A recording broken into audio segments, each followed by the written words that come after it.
28 তারিখে ঈদ, কিন্তু 28 তারিখে ঈদ যাই নাও, আমাদের মনে কোনো আনন্দ নাই। আর এই কথাটা সবার জন্য না। এই যে দেখতে পারতেছেন, মানে আমি যেমন প্রবাসে রয়েছি, আরো আমার মতো কিন্তু অনেকেই আছে এই দূর প্রবাসে, যারা অনেক কষ্ট করে পরিশ্রম করে কাজ করে বাড়িতে ঈদের আগে টাকা পাঠাতে চায়, মানে 2 টাকা বেশি করে পাঠাতে চায়, যাতে বাড়ির মানুষগুলো খুব ভালোভাবে কেনাকাটা করতে পারে।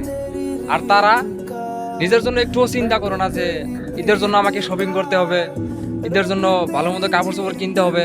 এই চিন্তাটা আমার মতো যারা প্রবাসী, শুধু আমার কথা বলতেছি না, আমার কথা নয় বাদই দিলাম, মানে প্রবাসী ভাইয়েরা শুধু এই কথাটা বেশি চিন্তা করে।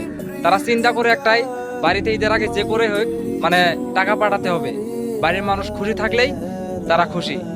প্রবাসী ভাইয়েরা এটাই মনে করে।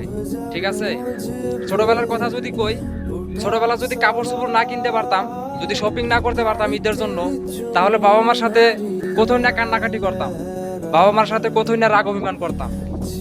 এখন সেসব কথাগুলো অনেক মনে পড়ে যে তখন কি ছিলাম আর এখন কি হয়ে গেছি। ঠিক আছে, এটাই হলো বাস্তব কথা। দিনে দিনে যত বড় হইতাছি, ঈদের আনন্দটুকু হারিয়ে ফেলতাছি, এটাই বাস্তব।